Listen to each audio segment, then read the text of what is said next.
সম্মানিত দর্শক এবং শ্রোতাবৃন্দ, আমি ডক্টর এ.কে মাহবুবুল্লাহ যশোরী বাংলাদেশি সেবা পার্টির পক্ষ থেকে আপনাদের সকলকে জানাই আসসালামু আলাইকুম ওয়া রাহমাতুল্লাহ।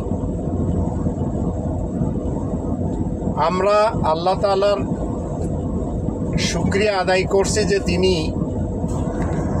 2024 সালে নতুন বাংলাদেশ আমাদেরকে উপঢৌকন হিসেবে দিয়েছেন।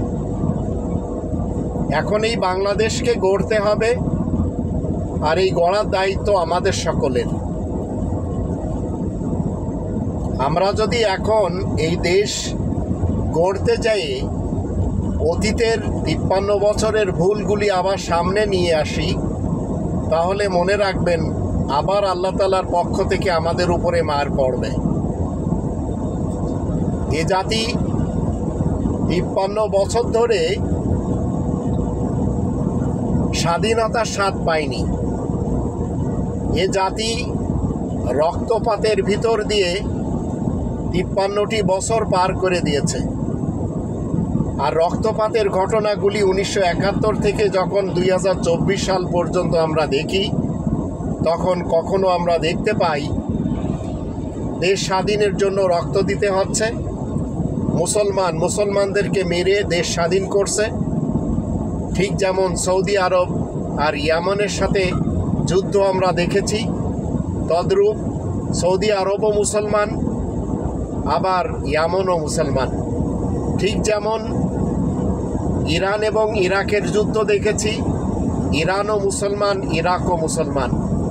ঠিক যেমন ইরাক এবং কুয়েতের যুদ্ধ দেখেছি, কুয়েতও মুসলমান, ইরাকও মুসলমান। ঠিক যেমন সিরিয়া, দামেস্ক এবং হালাবের সাথে যে যুদ্ধ আমরা দেখেই চলেছি, হালাবের লোকেরাও মুসলমান, দামেস্কের লোকেরাও মুসলমান। তো ঠিক একই কায়দায় 1947 থেকে 1971 পর্যন্ত পূর্ব পাকিস্তানেরও মুসলমান লোকেরা বসবাস করত, পশ্চিম পাকিস্তানের লোকেরাও মুসলমান হিসেবে বসবাস করত। কিন্তু 1971-এ এই শ্রীমতী ইন্দিরা গান্ধীর কারণে এবং ভারতের রয়ের কারণে দুই ভাইয়ের মাঝে দ্বন্দ্ব হয়। সেই দ্বন্দ্বের ভিতর দিয়ে একটি যুদ্ধ শুরু হয়ে যায়। সেই যুদ্ধতে পশ্চিম পাকিস্তান পরাজয় হয় আর পূর্ব পাকিস্তান বাংলাদেশ হয়। মাঝপথে স্বাধীনতার সহযোগিতা হিসেবে যখন ভারত আসে, তারা যাওয়ার সময় সব কিছু লুটে পুটে নিয়ে যায়। এটি আমাদের এই শিক্ষার্থী ভাই বোনেরা জেনে গেছে। আবার 1971 থেকে 2024 সাল পর্যন্ত যে 53 বছরের ইতিহাসটি আমরা দেখি, তাতে একের পর এক খুনিরা এসে এই দেশটি দখল করে, আর এই দেশের প্রধান আসনগুলি এই খুনিদের হাতে থাকে, যার জন্য একের পর এক ইনোসেন্ট পিপল কিল হয়েছে, দেশের মানুষকে মরতে হয়েছে। কখনো জিয়াউর রহমানের যুগে খুলনা জেলখানাতে, আবার কখনো এই বাঙালিরাই জিয়াউর রহমানকে মেরে দিয়েছে, আবার কখনো 32 নম্বরে এই বাঙালিরাই খুনি শেখ মুজিবুর রহমানকে মেরে দিয়েছে। আবার কখনো ছাত্রদের উপরে খুনি এরশাদের পক্ষ থেকে, আবার সেই এরশাদেরও পতন হয়েছে।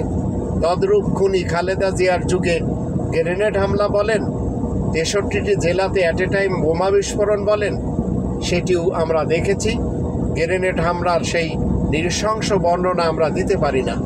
তদ্রূপ খুনি হাসিনার ইতিহাস পৃথিবীর সবচেয়ে বড় ফিরাউনের ইতিহাস। কখনো জাতিকে লগি বৈঠার তাণ্ডব দেখতে হয়েছে, কখনো তার সন্তানদের দিয়ে, এই বাল মার্কা মুসলমানদের দিয়ে, বাল মানে হচ্ছে BAL, বাংলাদেশ আওয়ামী লীগ, এই বাল মার্কা মুসলমান সন্তানদের দিয়ে নৃত্য করায়েছে। লাশ নিয়ে, লাশের উপরে কি করা হয়েছে, নাচানাচি করানো হয়েছে এই খুনি হাসিনার মাধ্যম দিয়ে। আবার এরাই ঘটিয়ে দিয়েছে খুনি হাসিনার খুনি বাহিনী দিয়ে কখনো নারায়ণগঞ্জের 7 মার্ডার, কখনো হলি আর্টিজানের ছাত্রদেরকে মার্ডার, আবার কখনো শ্যাপলা চত্বর, আবার কখনো পিলখানা। সর্বশেষ আমরা যেভাবে দেখেছি এই ছাত্ররা বুক পেতে দিয়েছে শুধু এই কারণে যে তারা গুলি খেতে রাজি আছে, মরে যেতে রাজি আছে, কিন্তু এই বালমার্কা মুসলমানদেরকে তারা পছন্দ করে না, কারণ এরাই আমাদের দেশের মানুষকে খুন করে। আর বাংলাদেশ আওয়ামী লীগ বলেন এবং বাংলাদেশ ন্যাশনালিস্ট পার্টির যারা মুসলমান বলেন, এদের সকলের হাতে রক্তের দাগ রয়েছে। আপনি মির্জা ফখরুল ইসলাম আলমগীরকে দেখবেন, কোরআন নিয়ে তামাশা করেছে। কি বলেছে? কোরআনের সাথে রাজনীতির কোনো সম্পর্ক নেই। নুরুল হক নূরকে দেখবেন, কি বলেছে? আমাদের কনস্টিটিউশন কোরআনের মতো। আবার খুনি হাসিনাকে দেখবেন, পদ্মা ব্রিজ যখন উদ্বোধন করা হয় তখন যার দিয়ে কোরআন পড়ানো হয়েছিল সে কোরআন নিয়ে তামাশাই করেছিল, ভ্যাঙ্গাইছিল কোরআনটাকে নিয়ে। ঠিক একই কায়দায় এই খুনি হাসিনা কি বলেছিল? দেশ চলবে মদিনার সনদে। এই খুনি হাসিনার আওয়ামী লীগের কোনো একজন ব্যক্তি জানে না, এমনকি তাদের উলামা লীগ যারা, তারাও জানে না যে মদিনার সনদের আসল উদ্দেশ্য কী। ঠিক একই কায়দায় যারা উলামা দল রয়েছে তারাও জানে না ইসলাম কী জিনিস। মূলত তারাই কিনা এই খুনি হাসিনাকে কওমি জননী বানিয়েছিল। এমনকি এই হিফাজত তারা কি করেছে? এই খুনি হাসিনার জন্য তারা শুকরানা মাহফিলও করেছে। তো উলামা লীগ বলেন আর উলামা দল বলেন, এরা কখনো ইসলামকে শেখেনি এবং ইসলামকে শিখায়নি। এরা শিখেছে এদের নিজস্ব কনসেপ্ট এবং এদের নিজস্ব থট, যার জন্য এদের কাছে আমাদের দেশে রয়েছে 1,20,000-এরও বেশি ধর্মের খোয়ার মাদ্রাসা। আর সেই মাদ্রাসাগুলিতে নিত্য নতুন আমরা বিভিন্ন মিডিয়ার মাধ্যম দিয়ে জানি যে তারা বলৎকারে ধরা খায়, ছোট ছোট খুদে শিশুদের পাছা মারে, আবার ছোট ছোট খুদে মেয়েদের সাথে ধর্ষণ করে তাদের মেরেও ফেলে। তো আমাদের দেশে সবচেয়ে বেশি মানুষ খুন হয়েছে এই হাসিনা ফিরাউনের যুগে, এই ঘসিটি বেগমের যুগে, এবং তার সাথে উলামা লীগ এবং উলামা দল সবাই ছিল। এরা সবাই মনে রাখবেন নিজেদের বদনে রক্তের দাগ নিয়ে চলে। এদের দিয়ে কখনো যদি আপনারা ইসলামের শান্তির আশা মনে করেন তাহলে এই আশাটি আপনারা একপাশে রেখে দেন।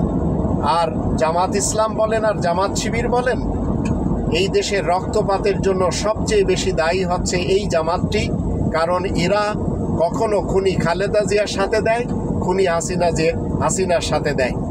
তো এই দুই ফিরাউনের সাথে দিয়ে এরা মূলত আসল, এদের কিছু সিটের দরকার, এদের ক্ষমতা দরকার। এই ক্ষমতা লোভী জামাত ইসলাম এরা সেই যুগে পশ্চিম পাকিস্তানেও পায়নি কিছু করতে, এবং ভারতেও পারেনি, যদিও এরা ভারতীয় দল। আবার এরা পারেনি আজকের পাকিস্তানে এবং আজকের বাংলাদেশে কোনো ভালো কিছু করতে। মনে রাখবেন এদেরই কারণে খুনি হাসিনা, এই ফিরাউন, এই এতটি বছর গদিতে ছিল, কারণ এই জামাত শিবির এরা কখনো খুনি খালেদা জিয়ার দিকে যায়, কখনো খুনি হাসিনার দিকে আসে। তাই খুনি খালেদা কিন্তু বলেছে যে জামাত ইসলাম মুনাফিকের দল, কারণ তারা তার সাথে দেয়নি বিদায়। আবার খুনি হাসিনা এদেরকে শ্যাপলা চত্বরে এমন শিক্ষা দিয়েছে যে জীবনেও আর এরা হয়তো এইভাবে একত্রিত হবে না। তো মনে রাখবেন আমাদের এই স্বাধীন বাংলাদেশ যে সমস্ত এই খোকা কুকুরা সংগ্রাম করে লড়াই করে স্বাধীন করে দিয়েছে, এখনও আমাদের দেশের প্রত্যেকটি সেক্টরে সেই ভারতের বড় বড় রয়ের এজেন্টদেরকে আমরা দেখতে পাচ্ছি, ভারতের প্রতিনিধিদেরকে আমরা দেখতে পাচ্ছি, অতীতেও আমরা দেখেছি। আর বড় বড়রাই তারা এখানে শুধুমাত্র কি করেছে? ব্যবসায় করেছে, মানুষ মারার ব্যবসা, মানুষকে খুন করার আর দেশের থেকে অর্থ পাচার করার ব্যবসা। আর এই ব্যবসাতে এরা কখনো লাভবান হতে পারবে না ইনশাআল্লাহ। যদিও এখন অনেকেই ধরা খাচ্ছে, খুনি হাসিনা যেভাবে দেশ থেকে পালিয়েছে, তার দলবলদেরকে রেখে পৃথিবীর ইতিহাসে এইরকম ফেরাউন আর কেউ ছিল না। আর এইভাবে যে মানুষকে সে মেরে মেরে শেষ করে দিয়েছে, আর মানুষকে মারার জন্য যে টর্চার সেলগুলি সে তৈরি করেছে, আয়না ঘর তৈরি করেছে, এখন সেই আয়না ঘর জাতির জন্য একটি জাদুঘর হিসেবে বানিয়ে দেওয়া উচিত। মানুষ যেন সেখানে যায় আর যে যেন দেখে যে আসলে এই জায়গাতে কিভাবে মানুষকে মৃত্যুর মুখে যেতে হয়েছে, কষ্টের যাতনা সহ্য করে এই প্রফেসর গোলাম আজমের ছেলের মতো ফেরত আসতে হয়েছে। আরও অনেকেই এসেছে। এদের কাছ থেকে বর্ণনা শুনলে শরীরের রোম শিউরে ওঠে। এরপরেও যদি বালমার্কা মুসলমান এরা মনে করে খুনি হাসিনার পার্টি আবার করতে হবে, তাহলে এদের কপাল পোড়া ছাড়া আর কিছু এরা ভাগ্যে নিতে পারেনি। আবার গ্রেনেড হামলার সেই ইতিহাস যখন বিএনপি মার্কা মুসলমানেরা নিয়ে একটু গবেষণা করবে, তখন বুঝতে পারবে যে তারা খুনি খালেদার পিছনে যে কি ভুল করেছে। ঠিক একই কায়দায় এই দেশের মানুষ যেই মারুক না কেন, মনে রাখবেন সে খুনি। আর আপনি যদি খুনিকে খুনি না বলতে পারেন, তাহলে আপনি আরেকজন অপদার্থ এবং আপনি আরেকজন বজ্জাত। তো পৃথিবীতে যারা মানুষ খুন করেছে, হোক সে হিটলার, হোক সে এজিদ, হোক সে মোহাম্মদ ইবনে আবদুল্লাহ, মনে রাখবেন কোরআনের মোহাম্মদুর রসুল্লাহ আমাদেরকে 2 নম্বর সূরা আল বাকারার 84-85 আয়াত দুটি থেকে শিক্ষা দিয়েছে, মানুষ খুন করা যাবে না, রক্তপাত ঘটানো যাবে না।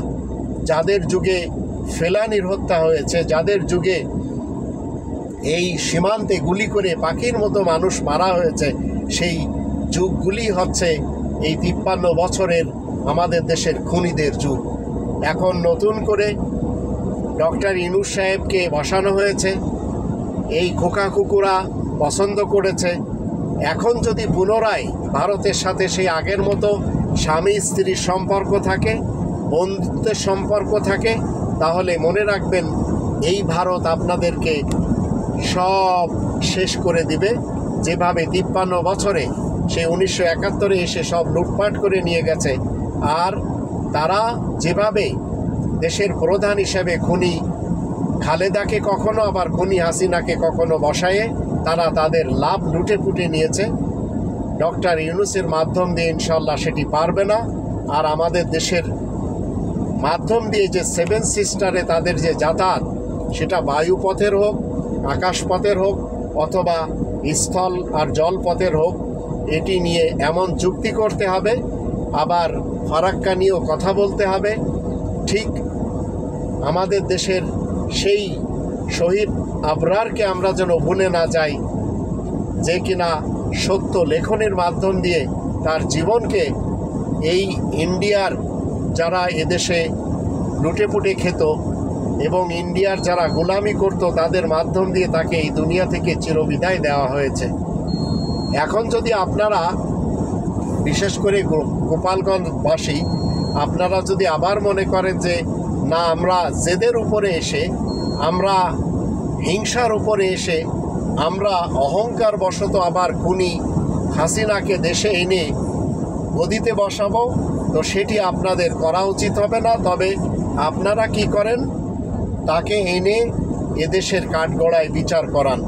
আর যদি সেটা না পারেন, তাহলে আপনারা অন্তত একটিবার হলেও চিন্তা করুন যে পার্টিতে আপনারা ছিলেন, সেই পার্টির কারণে এবং যারা খুনি খালেদা জিয়ার পার্টিতে ছিলেন বা আছেন, তাদের কারণে এই দেশের মানুষকে মরতে হয়েছে। যে ব্যক্তি একজন মানুষকে খুন করবে, মুহাম্মাদুর রাসূলুল্লাহ ওয়া খাতামান নাবিয়্যিন দ্বারা সত্যায়িত কোরআনের 5 নম্বর সূরা আল মাইদার 32 নম্বর আয়াতে বলা হচ্ছে, একজন মানুষকে যদি কেউ হত্যা করে, আল্লাহ তাআলার দৃষ্টিতে সে গোটা মানব সমাজকে হত্যা করল। তো এখন যারা মানুষ খুন করেছে এমন নেতা নেত্রীদের যদি আপনারা কর্মী হন, তাহলে মনে রাখবেন এই নেতা নেত্রীদের সাথে কিয়ামতের মাঠে আপনাদের উঠতে হবে।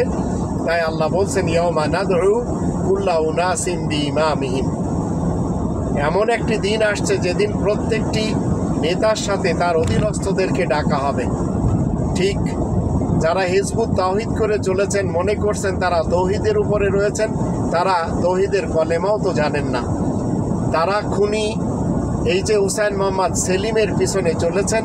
হুসাইন মোহাম্মদ সেলিমকে আমি কেন খুনি বলছি? কারণ তার কারণে তার এই দাসদাসীদের কতককে সোনাইমুড়িতে খুন করে দেওয়া হয়েছে তার বিরোধী দলের লোকদের কারণে, এবং তার বিরোধী দলের মৌলবীদের পক্ষ থেকে। ঠিক 1971-এ যেভাবে দুই মুসলমান লড়াই করে দেশটি দুই ভাগ করেছে, তদ্রূপ হুসাইন মোহাম্মদ সেলিমও মুসলমান, আবার যারা তার কারণে তার অধীনস্থদেরকে মেরে ফেলে দিয়েছে তারাও মুসলমান। এই মুসলমানদের কাছ থেকে কখনো আমরা আশা করব না যে এরা ভালো কিছু আমাদেরকে দিবে।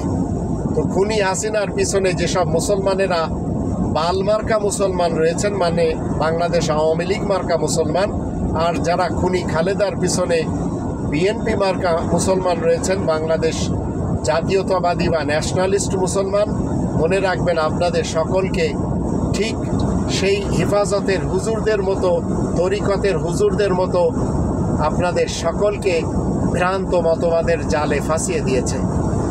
ইসলাম মানে শান্তি, যারা মানবে তাদেরকে বলা হয় মুসলিম, আর মুসলিম তাদেরকেই বলা হয় যারা নিজেরা শান্তিতে থেকে অন্যদেরকে শান্তি প্রদান করে, আর মুমিন বলা হয় যারা নিজেরা নিরাপদে থেকে অন্যদেরকে নিরাপত্তা প্রদান করে।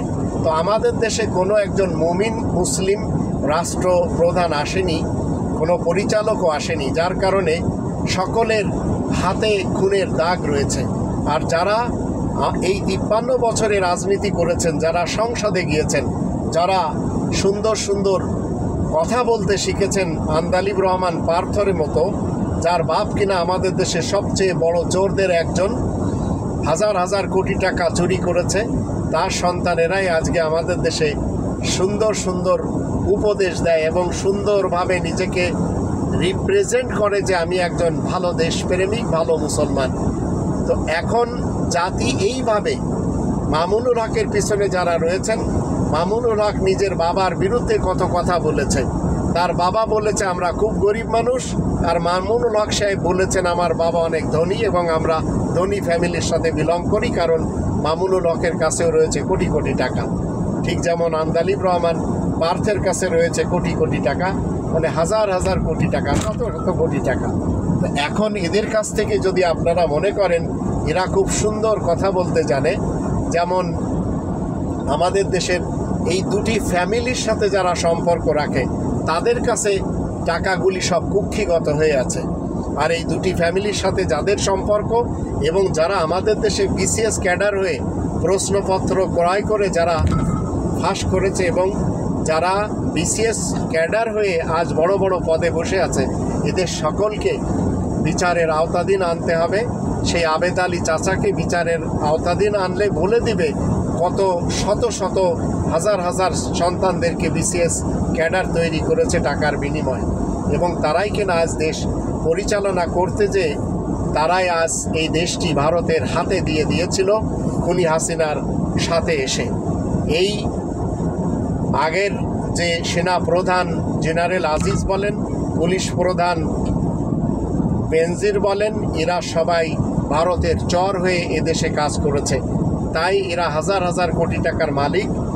আর যারা প্রত্যেকটি সেক্টরের প্রধান হিসেবে দায়িত্ব পালন করেছে, যারা আজ এই দেশ থেকে খুনি হাসিনার মতো বিদায় হয়ে গেছে, যারা চোরের মতো পালিয়েছে, আবার যারা সালমান এফ রহমানের মতো অথবা আনিসুল হকের মতো পালাতে যেয়ে ধরা খেয়েছে, মনে রাখবেন এরা সব হাজার হাজার কোটি টাকার মালিক। এদের সকলকে বিচারের কাঠগড়ায় এনে দাঁড় করান। আর যত বিচারক রয়েছে যাদের কারণে, যাদের কুবিচারের কারণে অনেকের রক্ত দিতে হয়েছে, অনেকের বদনের রক্ত বের হয়েছে সেই বিচারালয়ের কক্ষে, যেমন মাহমুদুর রহমানের কথা আমরা জানি। আবার যে সমস্ত ওসিরা, যে সমস্ত পুলিশ অফিসারেরা, সেনা অফিসারেরা যারা ভারতে রয়ে এদেশে কাজ করেছে এবং এদেশের মানুষের বুকে গুলি চালিয়েছে, সেই ওসি প্রদীপ হোক অথবা অন্যান্য যারা রয়েছে হারুন হোক, এদের সকলকে বিচারের কাঠগড়ায় এনে যখন এদের সম্পদের হিসাব নেওয়া হবে, তখন বাংলাদেশ যে পরিমাণে ঋণ, এই ঋণের সব টাকা এই চোরদের আর এই ডাকাতদের কাছ থেকে টাকাগুলো নিয়ে নিতে পারলে, এই সজীব অজেদ জয়ের কাছ থেকে বাংলাদেশের অর্থ যদি নিয়ে নেওয়া হয়, যেগুলি সে চুরি ডাকাতি করে নিয়ে গেছে, তার বোন যেভাবে নিয়ে গেছে, তার খালা যেভাবে নিয়ে গেছে, তার খালাতো ভাই বোনেরা যেভাবে নিয়ে গেছে, এদের সকলকে বিচারের কাঠগড়ায় দাঁড় করিয়ে এদের সকলের টাকা পয়সা নিয়ে আবার পুলিশ অফিসার যারা, আর্মি অফিসার যারা, অন্যান্য অফিসার যারা, এদের সকলের টাকা পয়সা সবই ফেরত নিয়ে রাষ্ট্রের কাজে, রাষ্ট্রের উন্নতির জন্য যদি খরচ করা যায়, তাহলে অবশ্যই দেশের মানুষ স্বস্তি পাবে। আর যদি পুনরায় আপনারা সবাই মনে করেন যে আবার বিএনপিকে আসতে হবে অথবা বিএলকে আসতে হবে, তাহলে এই জাতির কপালে কখনো সুখ আসবে না, যেমনটি ৫৩ বছরে এই জাতির কপালে সুখ আসেনি। আমি রব্বানি বিধান মেনে চলি। আমি গণতন্ত্রের, রাজতন্ত্রের, সমাজতন্ত্রের এবং মোল্লাতন্ত্রের কনস্টিটিউশনকে কোরআনের রব্বানি কনস্টিটিউশনের মাধ্যম দিয়ে চেক করি। যখন দেখি যে রব্বানি কনস্টিটিউশনের সাথে মিল খাচ্ছে, তখন সেটি আমি মানি, অন্যথায় যেটি মানব অকল্যাণী আমি সেটি কখনো মানি না। তো আজ আমাদের দেশে যারা ধর্মের ঠিকাদার আর যারা পলিটিশিয়ান, এদের সকলকে সুন্দরভাবে চেক করতে হবে যে আসলে এরা বৈধভাবে ইনকাম করেছে কিনা, কারণ এরা সবাই রিবাখোর হয়ে দেশের সম্পদ লুটপাট করেছে। এদের সকলকে বিচারের আওতাধীন আনতে হবে, বিচারের কাঠগড়ায় দাঁড় করাতে হবে। আর সেই বিচারকদেরকেও, যারা কিনা সেই প্রধান বিচারপতি সাবেক এস.কে. সিনহার যে ইতিহাস আমরা জেনেছি, যে কিনা বলেছে দেশে বিচার ব্যবস্থা বলতে কিছু তার যুগেও ছিল না, সব বিচারের রায়গুলি দেওয়া হতো গণভবন থেকে। মনে রাখবেন, দেশটি মগের মুলুক বানিয়ে দিয়েছিল এই খুনি হাসিনা, এবং জাতির সন্তানদেরকে ইউজ করে তাদের হাতে বই খাতা না ধরিয়ে দিয়ে অস্ত্র, লগি বৈঠা, লাঠি সোটা এইগুলি সব ধরিয়ে দিয়েছে। তাই তারা ছাত্রলীগ এবং যুবলীগ ক্যাডার হয়ে তারা গর্ব করে আজ হাজার হাজার কোটি টাকার মালিক। খুনি হাসিনা নিজেই স্বীকার যাচ্ছে যে তার সাথে একজন ড্রাইভার কিনা 400 কোটি টাকার মালিক। তাহলে চিন্তা করুন, যারা বিভিন্ন পদে বসেছিল তারা কত হাজার হাজার কোটি টাকার মালিক হয়েছে। এইভাবে যদি আজ আমরা এদের বিচারের আওতাধীন এনে সুবিচার প্রতিষ্ঠিত করা যায়, তাহলে অবশ্যই এই দেশের মানুষ সবাই সুখ পাবে, স্বাধীনতার স্বাদ পাবে। বর্তমান যারা পরিচালনায় রয়েছেন তাদের সকলকে আমি বাংলাদেশি সেবা পার্টির পক্ষ থেকে বলতে চাই, কোরআনের ৮ নম্বর সূরা আল আনফাল এর প্রথম আয়াতে আল্লাহ রাব্বুল আলামিন বলে দিয়েছেন, খনিজ সম্পদের মালগুলি যারা পাবে তারা জনগণ। 18 কোটি মানুষের মাঝে যদি এই দেশের সম্পদ, যা কিনা খনিজ সম্পদ, এর টাকাগুলি যদি বন্টন করে দেওয়া হয়, সবাই কোটিপতি হয়ে যাবে। কেউ চুরি করবে না, কেউ ডাকাতি করবে না, কেউ ছেঁচড়ামি করবে না, কেউ রিবাখোর হবে না। আর সুশিক্ষায় যদি সবাইকে শিক্ষিত করা যায়, তাহলে কেউ ক্যাডার হবে না, কেউ মানুষকে গুম খুন এবং হত্যা করবে না। কেউ আবরারকে যেভাবে সবাই পিটিয়ে মেরেছে, পুরা আওয়ামী লীগ, পুরা বাল পার্টির প্রত্যেকটি মানুষ, মনে রাখবেন, এই বুদ্ধিজীবী সন্তানকে বাঁচতে দিল না। আবার যারা গ্রেনেড হামলাতে মানুষ মেরেছে, যারা খুনি খালেদাকে সাপোর্ট করে, তাদের সকলের হাতে রক্তের দাগ রয়েছে। এই রক্তের দাগ নিয়ে যদি আবার এই চোরপুত্র টাইপের যারা রয়েছে, এরাই যদি আবার সংসদে আসে, তাহলে এই সংসদটি পুনরায় রক্তের সংসদ হয়ে যাবে। মনে রাখবেন, খুনি হাসিনা এই সংসদকে গানের আসরে পরিণত করেছে। এই সংসদে মমতাজ দাঁড়িয়ে গান গেয়েছে, এই সংসদে মৃত্যুদের নিয়ে উল্লাস করা হয়েছে। এই সংসদ থেকে জাতির ভাগ্য পরিবর্তন তো আলাদা ব্যাপার। কাকে খুন করতে হবে, কাকে গুম করতে হবে, কাকে হত্যা করতে হবে, এই ধরনের কাজ এই সংসদ ভবন বলেন আর এই গণভবন বলেন, এখান থেকেই তৈরি করা হয়েছে। এই আয়নাঘর এমন একটি স্থান যেটি জাদুঘর হিসেবে রাখা উচিত। যে স্থানে যারা একবার গিয়েছে তারা কত যে যাতনা পেয়েছে, এখন আমরা যখন শুনি তো সত্যিকার যারা মানুষ তাদের তো গায়ের লোম শিউরে ওঠে। কিন্তু যারা বিএনপি মার্কা মুসলমান এবং বাল মার্কা মুসলমান, এদের তাতে কোনো ক্ষতি হয় না, কারণ বিএনপি মার্কা মুসলমানেরাও তাদের যুগে গ্রেনেড হামলা হয়েছে, 63টি জেলাতে বোমা বিস্ফোরণ হয়েছে, মানুষ মরেছে, কাঁটাতারে মানুষকে মরার পরেও ঝুলতে হয়েছে। কাঁটাতারের সেই ফেলানির কথা আমরা কেন ভুলে যাব? পাখির মতো গুলি করে আমাদের দেশের মানুষকে সীমান্তে মারা হয়েছে, কেন এইভাবে মারা হবে? এগুলি সব আমাদের একটু চিন্তা করতে হবে। আমি পুলিশ ভাই বোনদেরকে, আর্মি ভাই বোনদেরকে সবাইকে বলতে চাই, আপনাদের মধ্যে যারা দুর্বৃত্ত রয়েছে, দুর্নীতিবাজ রয়েছে, এদেরকে ধরিয়ে দিন। যারা আপনাদের মধ্যে মানুষ খুন করেছে তাদেরকেও ধরিয়ে দিন। আবার যারা বিভিন্ন সেক্টরে রয়েছেন, যারা মনে করেন যে তারা সৎ, তারা সবাই অসৎদেরকে ধরিয়ে দেন। দরবেশ বাবার মতো যারা পলাতে যে ধরা খায়, অনেকে তো হুলিয়া চেঞ্জ করে শুধু যান বাঁচানোর জন্য চিন্তা করেন, সবাই আবার একত্রিত হতে চাচ্ছে, সেই নেত্রীর পাশে যেই দাঁড়াতে চাচ্ছে। কেউ পানিপথে যাচ্ছে, কেউ স্থলপথে যাচ্ছে, কেউ হাওয়াই পথে যাচ্ছে, কিন্তু সবার গন্তব্য আবার সেই খুনি হাসিনার কাছে। মনে রাখবেন, আপনাদের সকলকে ছেড়ে খুনি হাসিনা তার বোনকে নিয়ে পালিয়েছে। আর এরপরেও যদি আপনারা মনে করেন এই খুনিকে আবার এই দেশে আনতে হবে, আবার সেই তারিক জিয়ার মতো অপদার্থকে এই দেশে আনতে হবে এবং তাকে রাষ্ট্রনায়ক বানাতে হবে, তো আপনাদের কপাল পুড়েছে।